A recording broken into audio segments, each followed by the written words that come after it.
This is going to be one heck of an episode.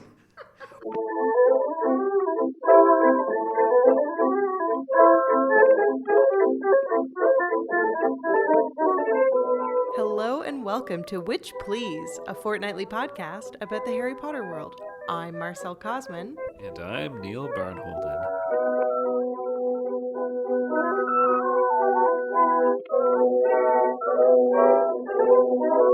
Today we're tackling the 5 trailers for Fantastic Beasts and where to find them. 5 trailers plus the Fantastic Beasts IMAX fan event featurette, which isn't one of the trailers available under the movies section of the Fantastic Beasts website, but I found it on YouTube, so we watched it, and it says Warner Brothers, so you know it's official.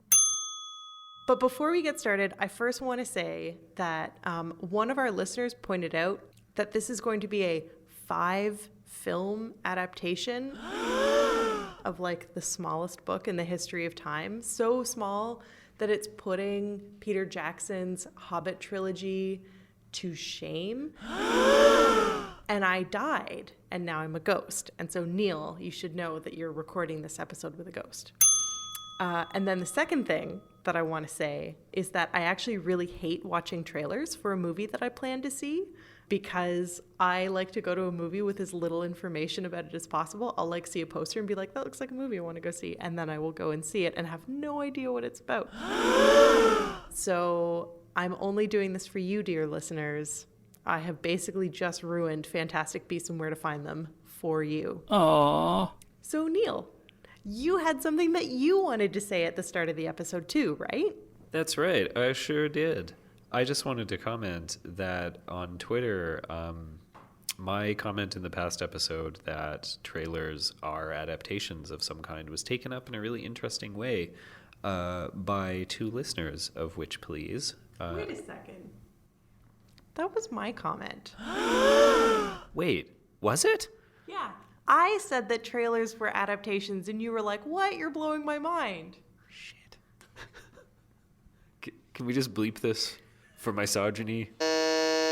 It was a really good idea, and I appreciate that you stole it. Anyway, make the point that you wanted to make anyway. I'm really sorry. It's okay. No, I just wanted to say, listeners, Marina Reed writes, and Sam L. Had a really interesting conversation about what other things might be unexpectedly considered as adaptations, particularly thinking about the back cover summaries. And I think Marina Reed made a really interesting point about the idea that the adaptation shouldn't be something that is attached to the original in some way. Yeah, I mean, that makes sense to me, because when we were sort of teasing out the idea of whether or not we can really think of trailers as adaptations, I don't know, there was like a sticky point that we couldn't really get past. And I think that that really clarifies things. Like, it can't be an adaptation if it's just like an introduction to the source material, right? Like, you wouldn't call the introduction to a collection of essays an adaptation. Yeah. You know? Yeah. So, like, has elements of an adaptation, but is not an adaptation. Yeah. It was a really relevant point to bring up in terms of clarifying what we're actually talking about here, in terms of Marcelle's mind-blowing idea of trailers as adaptations. Which turns out was incorrect. So, you know what, Neale? You can have that idea, because it was wrong. No, take it. Okay, so we're going to divide this episode up by first talking about the trailers for the movies, just as trailers for these movies, and then we're going to talk about how the trailers interpolate viewers into the wider Harry Potter fan franchise. Okay, so Neale, I need to know, what is the difference between a trailer and a teaser? Because when we went to the Fantastic Beasts website and it went to videos, it has on the top listed trailer, teaser trailer, a new hero, Comic-Con trailer, and final trailer.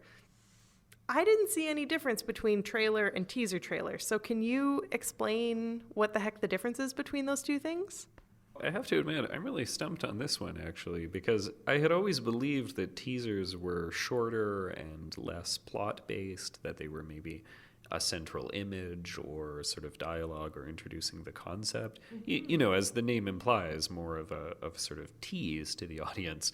I hadn't really thought about the term teaser trailer, much less for this film where the teaser trailer is the same length and pretty much exactly the same, as less difference between it than between A New Hero and the other 3 trailers. I actually don't know. I don't know if it's just become a meaningless term. So I thought I knew what it meant, and I am wrong.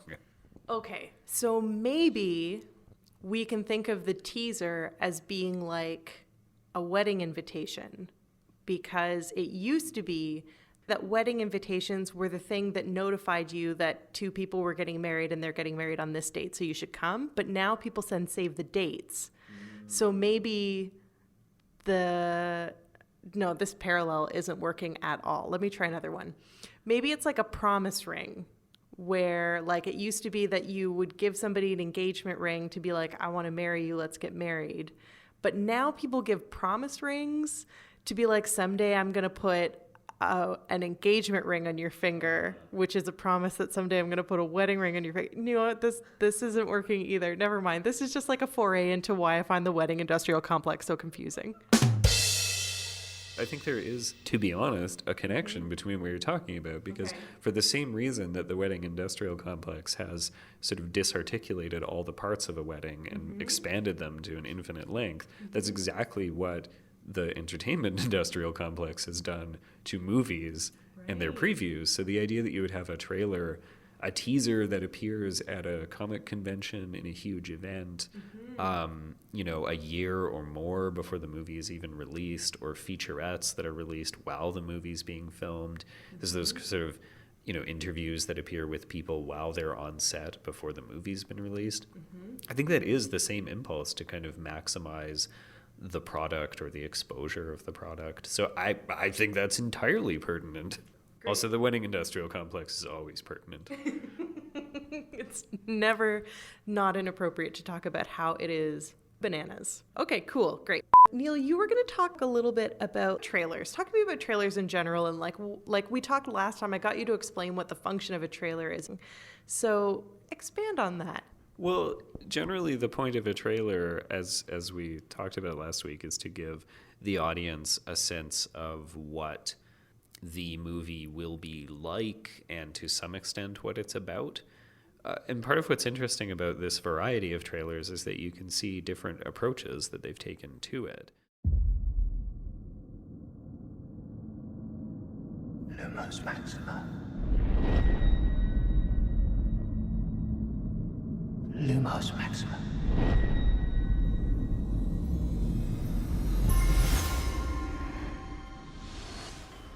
There's different tonal shifts that we can talk about. There's different focuses on different characters.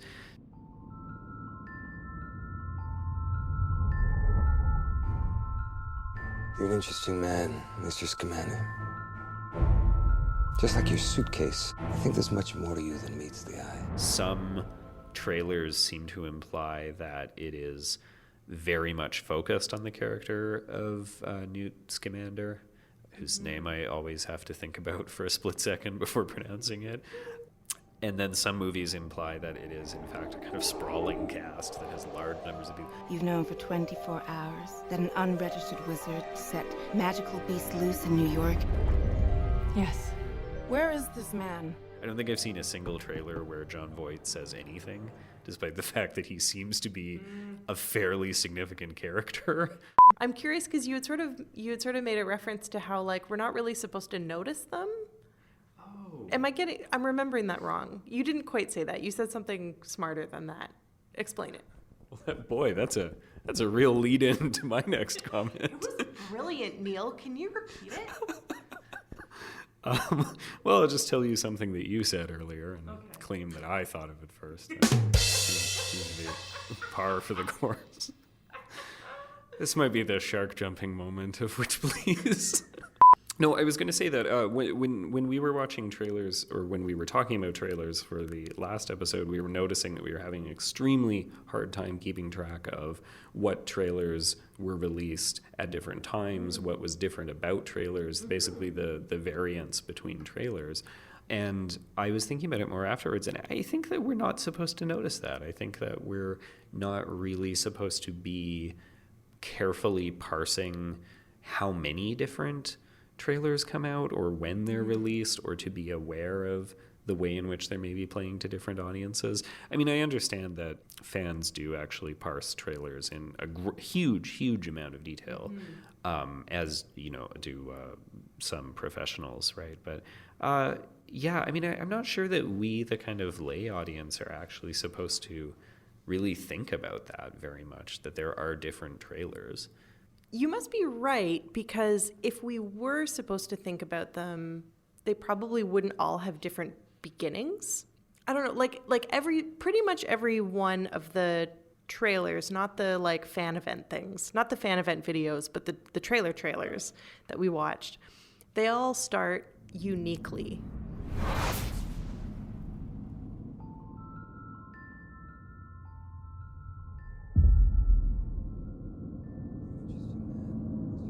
Lumos Maxima. Lumos Maxima.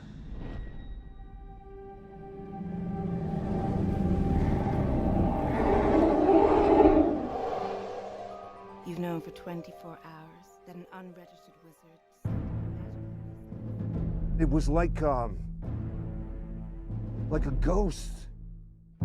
Like, they have similar elements, but it's not like you're watching it and you're like, I wonder which one this is. They're all distinct things, which, like, I think ironically suggests that you're not supposed to focus on those things, right? You're just supposed to experience them as different things. Like, oh, this is a trailer for Fantastic Beasts.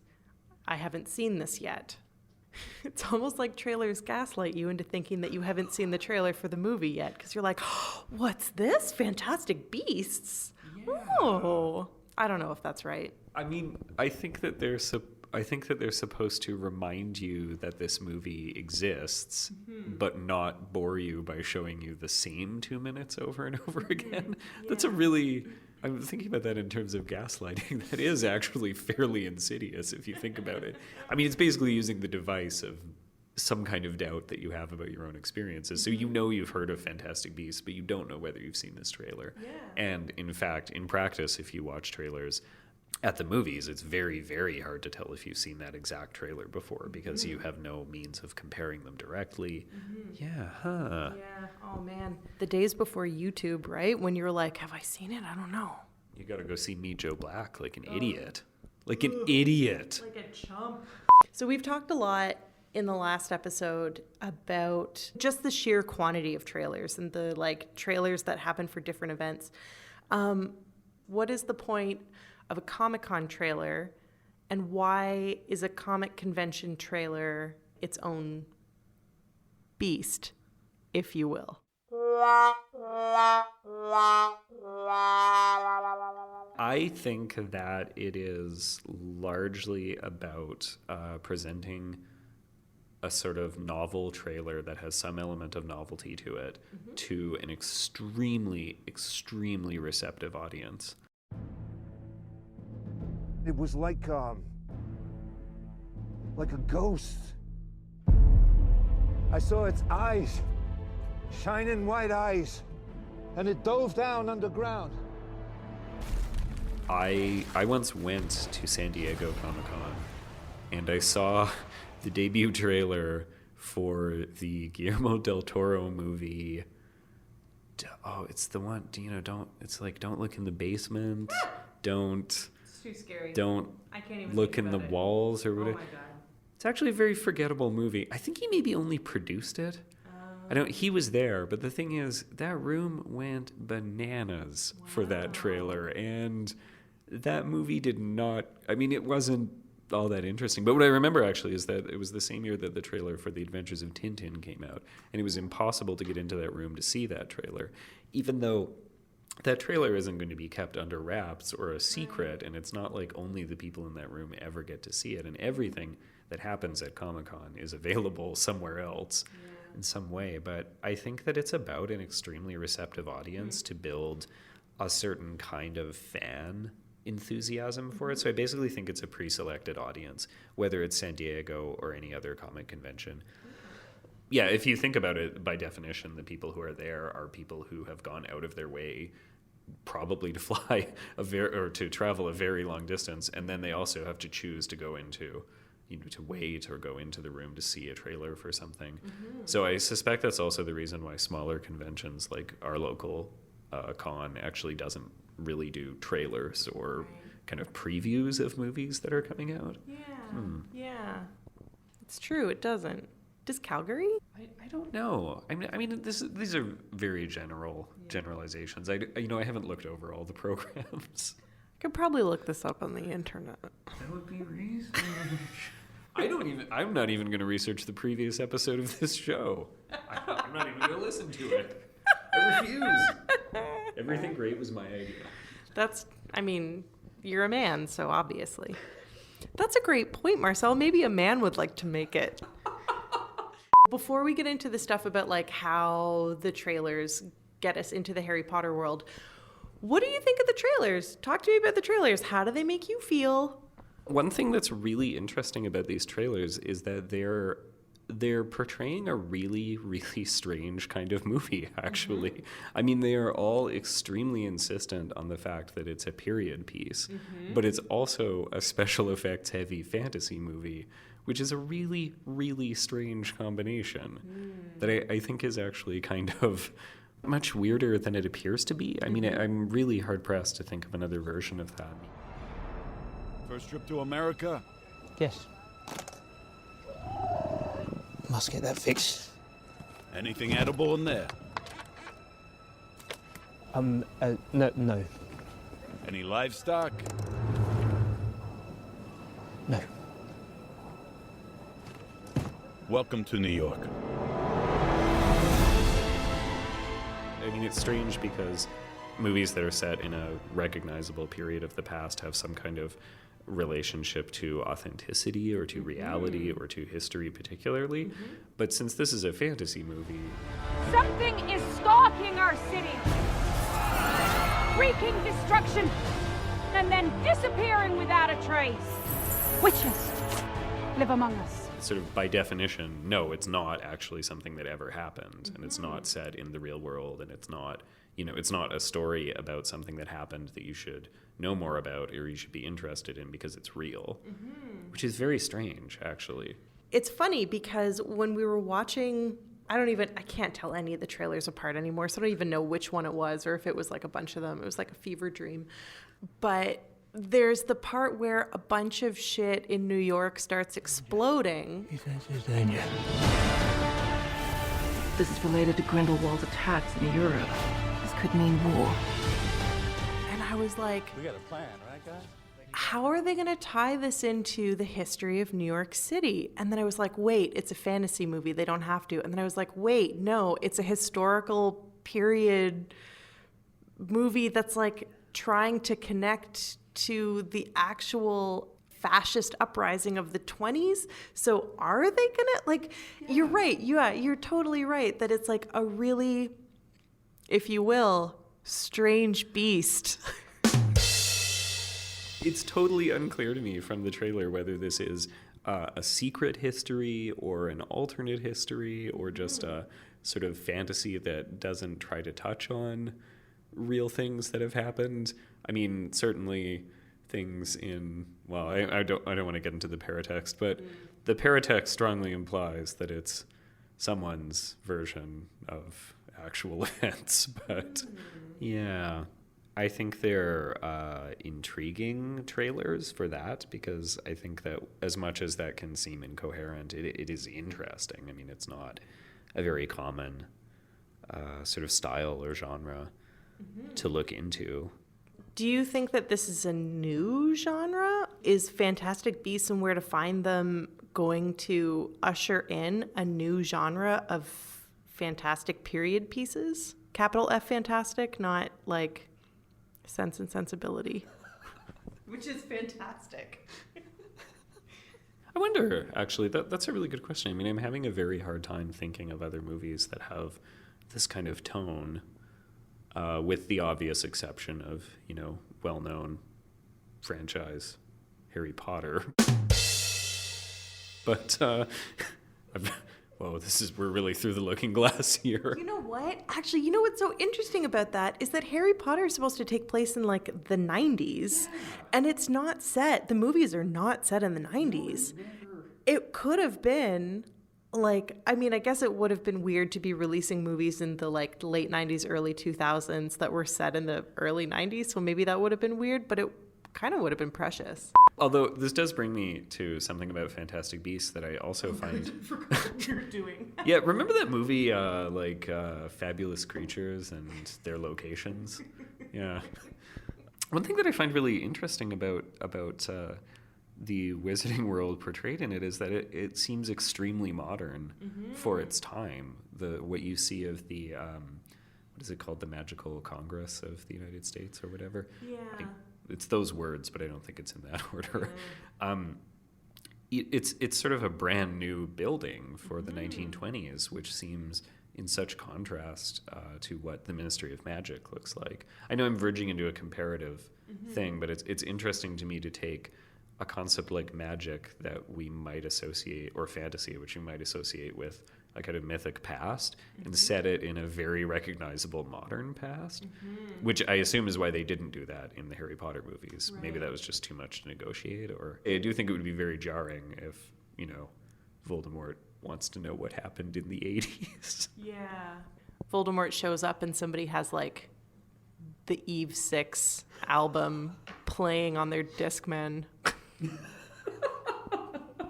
And somebody's like, want to put my tender heart in a blender, Voldemort? You can have it. I'm your Death Eater for life. Ugh, what a weird time the 90s were. Oh my God. Did the trailer make you want to see the movies any more than you already did want to see them? Or sorry, I keep saying the movies because I can't get it out of my head that there are going to be 5. Yeah, this is going to go on forever. This is just one. We just watched 5 trailers for one movie. That means we're gonna see 25 trailers at least, Neil. Jesus God. Anyway, I assume that like people like us, and probably a good chunk of our listenership, already wanted to see this movie. Do the trailers like amplify that feeling for you at all? I think they did for me. I think so. I mean, I want to see them, and I still do. It's kind of hard to gauge what experience the trailers have had, particularly if you don't normally watch all the trailers for a movie, as you were alluding to. I mean, now you and I have seen about, 7 minutes of this movie, from random, well, not random, but from parts of the movie. Yeah, I mean, I think it worked for me, though. I mean, it raised questions. I guess it provided details that I don't fully know what's going to happen with them in the actual movie, as opposed to details where that seems sort of groaningly obvious.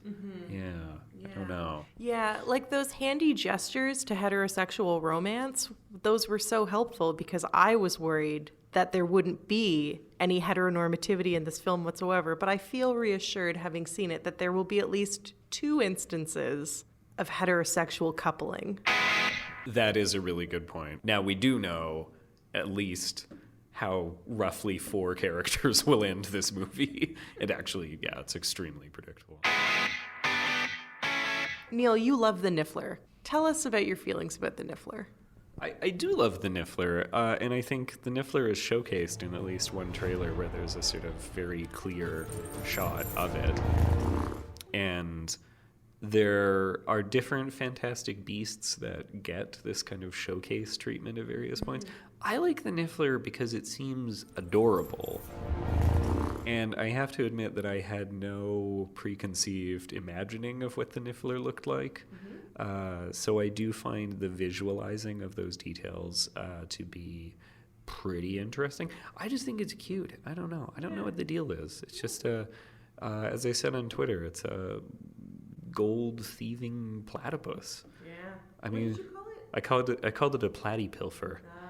That's they call them Nifflers in England. No matches and platypilfers. Marcelle, is there a Fantastic Beast that you find particularly interesting from these trailers? From these trailers? No. I talk a big game about not being heterosexual. But Newt Scamander is exactly my type.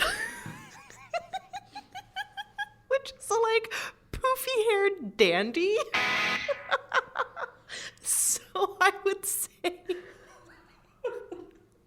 The most fantastic beast of all. the most fantastic beast of all. Man. Sexy. But a like mega femi dandy man.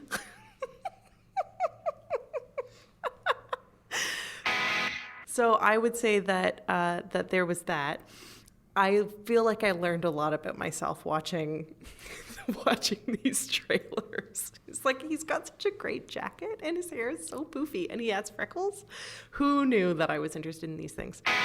One of the things that I think is inescapable about these trailers is the way that they lean so heavily into the Harry Potter franchise. Lumos Maxima. At no time could anybody be confused that this movie is part of the Harry Potter universe. You would never mistake this movie for being its own thing.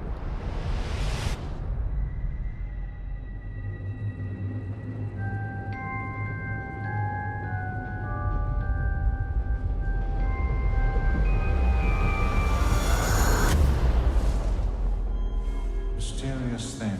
Time. You're a wizard, Harry. I'm a what? What you're looking at are memories. You're an interesting man, Mr. Scamander. And that is interesting to me because it's not canon. It is it is canon because J.K. Rowling said so. But it's paratext. It's an adaptation of paratext that is now its own story. So I find this really interesting, and there are so many ways that the trailers invoke Harry Potter and ensure that the viewers know how invested this movie is in the Harry Potter universe. And one of the big ways that these trailers do that is with J.K. Rowling. In Fantastic Beasts and Where to Find Them, you're learning about a part of magical history that's talked about in the Potter books, but you never see. I'm getting a chance to tell that now. Her name appears in all of them, like writer and producer, or just writer or whatever, J.K. Rowling. But in a couple of them, they actually have an interview with her spliced throughout the video. My heroes are always people who feel themselves to be set apart, stigmatized, or othered. That's at the heart of most of what I write. And it's certainly at the heart of this movie. And I thought that that was really interesting, not least because she looks so great. But her presence there really sanctions these films as deeply ingrained in the Harry Potter world. Yeah, I thought it was really interesting that obviously in the trailers where they have used portions of an interview with her, it's a much longer interview and they've taken parts of it. Fantastic Beasts and Where to Find Them was a textbook that Harry Potter used at school. While I was writing Potter, I became quite interested in Newt Scamander. So I knew quite a lot about Newt.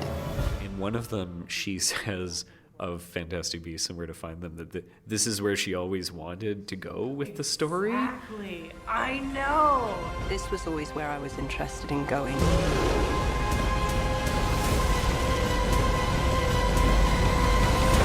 This is what I wanted to do.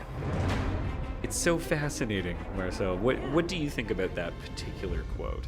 It feels to me like it was pulled from a much more contextual statement. It feels like she was saying, when I wrote Fantastic Beasts and Where to Find Them, this movie is where I always wanted to go. You know, something like that. It really feels like that. But instead, it makes it sound like all of Harry Potter leads to this 5-film series, which is just so ridiculous. Do you think that if J.R.R. Tolkien was alive, there would be a quote from him somewhere saying that he always envisioned The Hobbit as being exactly as long as the Lord of the Rings trilogy?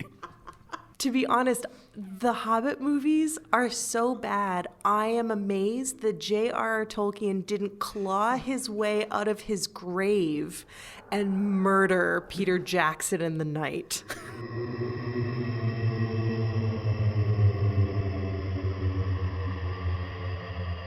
That is what I think about that. Do you think Peter Jackson ever, out of the corner of his eye, just sees a hooded figure wearing tweed just approaching? And just silently shaking his head no. Yes. Another thing that I found really remarkable about the pull quotes from J.K. Rowling's interview is when she talks about her heroes. My heroes are always people who feel themselves to be set apart, stigmatized, or othered. That's at the heart of most of what I write. And it's certainly at the heart of this movie. And I was like, are you kidding me? This is coming from the person who has blocked Indigenous activists on Twitter for critiquing her representations and appropriations of indigeneity? Like, are you kidding me? You who have like participated in egregious othering yourself through your books? Are you kidding me? Yeah, so I thought that was amazing. This whole conversation about J.K. Rowling herself appearing in the trailers raises so many questions about authorial intent that I feel that quote is a really good flashpoint for it, because it does make you think. It makes me think differently just about what it is that she has been trying to do with these different things. So one thing that I think became clear in some of the controversy about this movie is that Rowling and many people who are fans of the series see a kind of distinction between allegorical ideas of othering and then actual othering that takes place in our world. Yeah. So you have this sort of Hogwarts that represents one thing but is actually made up of a totally different thing. I may be pulling part of this from earlier Witch Please episodes. That's the theme of this episode, apparently. That quote kind of cinches it, where it turns out that the stories have always been about othering, even when they are othering. It's just very, very strange. I agree. It's almost like it's... I want to be very careful with my words here because I do not want to give J.K. Rowling a pass for this. But it's almost like her stories in their othering are themselves so allegorical that you're supposed to learn a lesson from the othering that appears, and that it isn't just like unconscious reiterations of white supremacy and like heteronormativity and patriarchy and colonialism that exist in our everyday world, right? I feel like we have to talk about magic in North America.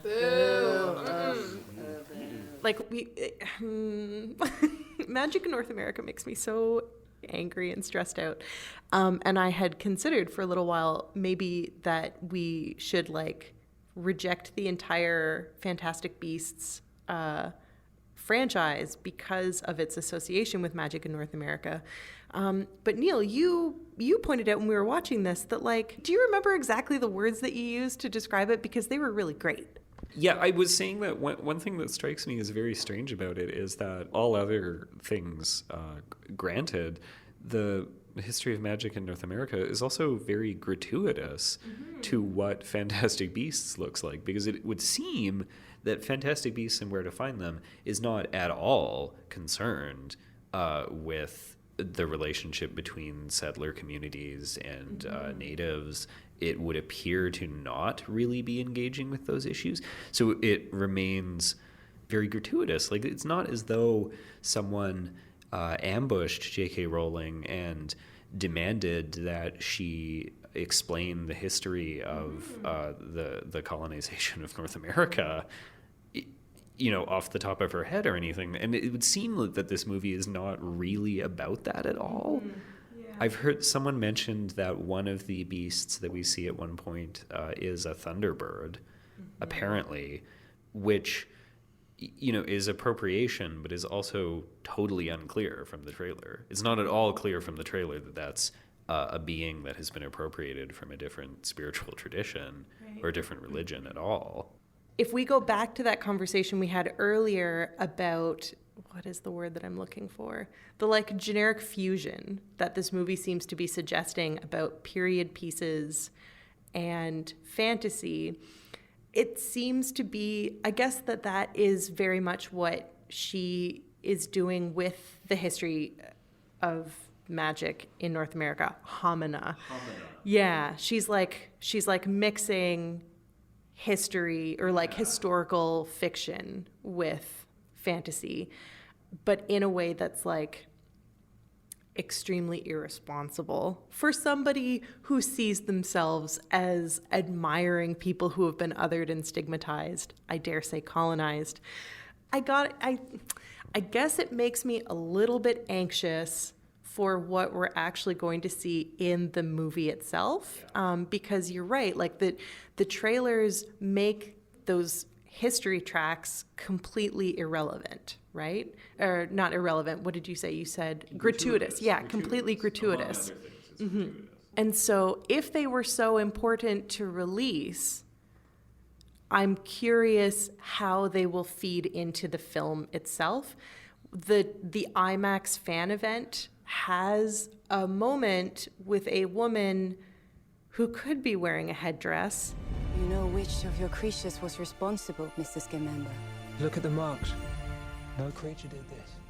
And I just feel like Indigenous people have such minimal representation that if the only representation that they get in this film is like deeply appropriative and not at all respectful, oh my God, I don't even know what to say. I'm like speechless with anxiety about this right now. Well, I mean, it's in a position where you would expect that horribly the best case scenario would just be a total erasure of any native characters or native presence, right? I mean, I only mean the best case scenario, that is not an acceptable scenario, but the release of History of Magic in North America led you to believe that actually the story was going to be deeply about this sort of horrible kind of version of fantasy stories meeting this sort of very shallow misunderstanding of actual history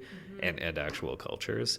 But I know now I'm left in a position where I think, well, the best case scenario is that it won't come up at all, actually, which is awful. And as you say, that's the reason representation is so minimal and that expectations would be so low. Yeah.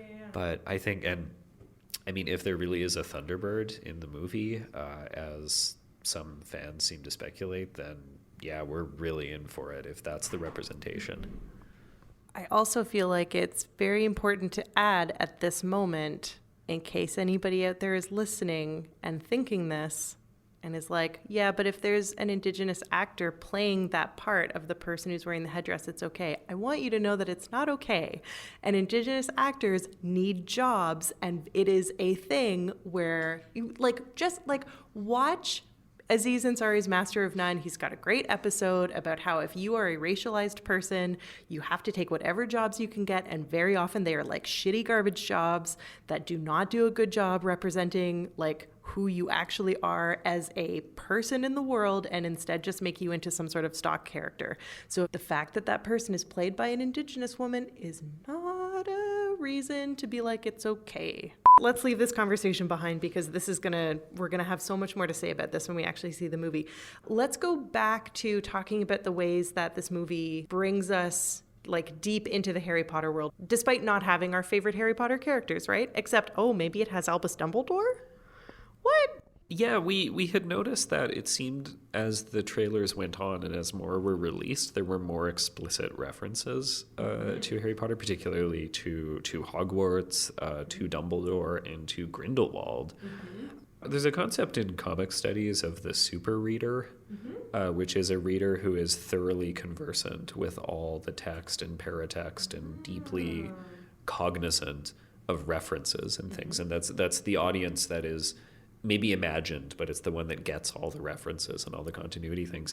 And Grindelwald, to me, is a kind of cusp character on that. I mean, he really trends into being so obscure that it makes perfect sense. Nobody on the street is going to think, oh, Grindelwald. Yeah, that guy who was in one scene of the movies and was, talked about a couple times. Yeah, I find that kind of interesting because I don't know what invoking Grindelwald's name does for a larger audience or for a movie audience. I don't know. What do you think? Well, yeah, that's super interesting because you're right. In the movies, Grindelwald barely exists in those movies, right? Like, we concluded when we watched it that he just looked like a Nazi, and then we looked up the actor's filmography on IMDb and found out that that's typically what he plays. He plays just all Nazis. So he could have very well just been like a stock character, right? The Nazi character who we make passing reference to. But in the books, he's much more important and plays a much greater role. So in that sense, it feels like invoking Grindelwald is a nod to the book reading audience, that no, these movies are for you too. These movies aren't just for the people who don't actually care about Harry Potter and just like magic movies. These movies are for you. This is new material. There are ways in which we connect to the Potter books that I think people will find surprising. They think this is related to Grindelwald's attacks in Europe.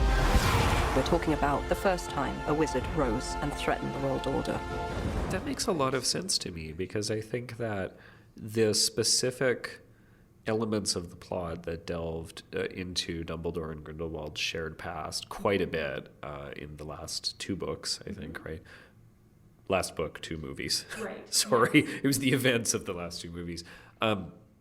Those events were taken out of the movies as countless other things were, I assume, to make a more streamlined kind of filmic experience. But I agree with you. It's interesting then that these movies are apparently bringing back a reference that I just assume just doesn't have the same kind of weight. Particularly invoking both Dumbledore and Grindelwald in this is quite interesting because we know from reading the books that they have this very sort of this very interesting shared history that the movies sort of didn't even come close to. So it is really interesting. But I agree with you that maybe there's a distinction with book readers versus movie viewers on this one. I'm thinking now about the other things that it brings up. It also, there's this thing that happens where the Colin Farrell character asks Newt Scamander, or not asks so much as poses inquiringly to him, why does Albus Dumbledore stand up for you, or something like that. Why does he champion you? Whatever. I wonder, what makes Albus Dumbledore so fond of you, Mr. Scamander? And I think that does 2 things. For the people who are into shipping, it opens up a whole host of exciting homoerotic subtext that we can read into the relationship between Newt Scamander and Albus Dumbledore, and the person who we know for a fact is Albus Dumbledore's greatest lost love, Grindelwald. Sexy! But it also connects Newt Scamander to Harry Potter by being the young man who Albus Dumbledore champions because he believes in him, right? So that's interesting. No, you're right. That seems like a very explicit attempt to indicate that Dumbledore's seal of protagonist approval has passed. But don't worry, we see Newt Scamander gently tucking a strand of hair behind Queenie? Queenie? Was it Queenie?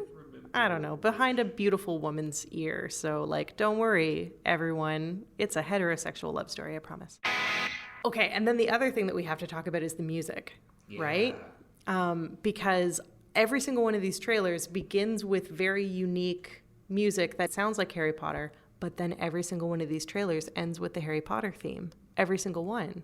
No human could do what this thing is capable of.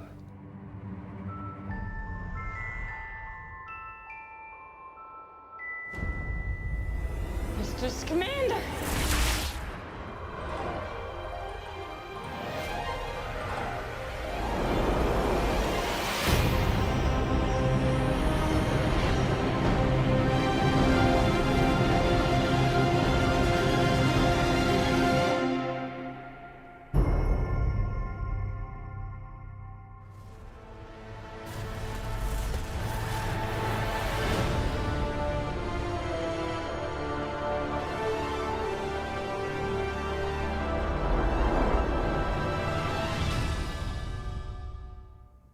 Hey, Neil, what do you make of that? Well, in some ways, I wonder if the key to all of this is the music, right? Because the trailers also start with, they don't necessarily, I mean, one of them begins with a reference to Hogwarts, actually, but the rest of them begin with sort of unfamiliar scenes or unfamiliar characters. I wonder if, that's the way that by the end of these trailers, when you see the title in the Harry Potter font and you're hearing the Harry Potter music kind of slow down a little or at a different speed, and then maybe it is supposed to resolve the tension between these new images and the familiar of Harry Potter. Yeah.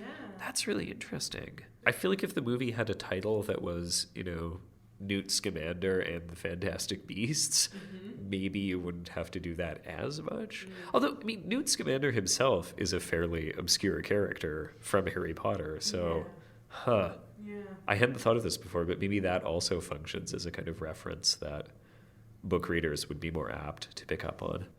This definitely warrants a mini-sode about music, so maybe we'll look into that. We'll look into people who we know who might want to talk about that. What are your quick thoughts, though, Marcelle?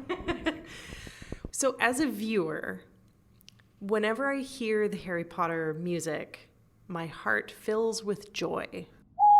And so it was very much for me an experience of reassurance. When I had asked you at the beginning if the trailers made you more excited or not to see the films, something that I was thinking in the back of my head was that really for me it's less the trailers and more the music. The presence of the music really did work. It really did fire up my blood and make me stoked to see the movie in a way that I probably wouldn't have felt if I hadn't seen the trailers. And again, this coming from the person who hates watching trailers. For a very long time, I did actually think that the title of this movie was Fabulous Beasts and Where to Find Them. And I realized that denotatively those are synonyms. Yeah. But connotatively, Fabulous Beasts sounds like a pretty good but very different movie. Yeah, it sure does. It's probably directed by John Waters instead of David Yates.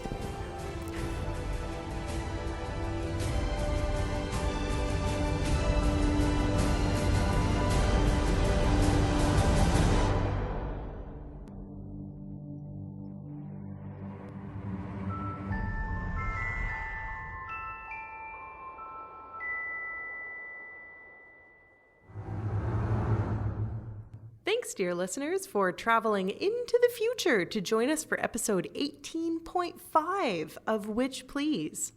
The rest of our episodes are available on our website, owitchplease.ca. If you like to listen to us while you wash your dishes outside of a Wi-Fi zone, you can also subscribe to us on iTunes or any podcast platform you so desire. And speaking of iTunes, there's always room in the future for new iTunes reviews. So if you want to make a mark on digital history, you can leave us a rating or a review right there. If you're the type of person who likes to plan out your reviews in advance, why not do so over a warm mug of hot chocolate decorated with our faces? Mugs, both the at-home and travel variety, are available along with a ton of other merch at society6.com/ohwitchplease. You can find the link on our website. Special thanks, as always, to Trevor Chow Fraser, our erstwhile tech support and the robot of our hearts. Hi, how are you doing? And a neon color-blocked dancing cat gif to everyone who's been tweeting at us. You better believe that when we next have a canon episode, the Twitter list will be its own minisode in length. Next week, Hannah and I will be appearing IRL at Tufts University in Massachusetts. That's right, witches. We will be in the land of plenty, by which I mean gluten-free veggie dogs and beer. Plans are still being ironed out, but if by the time we release this minisode they're all set, I'll just re-record this and insert it now. Details are still in the works, but we'll be hosting a Witch Please meetup somewhere in the Boston area on the afternoon of Monday, November 14th. We promise it will be appropriate for all ages, unlike our podcast, and we'll release more details on both our website and Twitter as they develop. If you have any suggestions for an all-ages location where we can get gluten-free veggie dogs and maybe gluten-free beer, please let us know. We'd love to have a place for everybody to get together. On Tuesday, November 15th, join us for our panel discussion with Tufts University visiting professor Lydia X.C. Brown about disability, queerness, and magic in Harry Potter.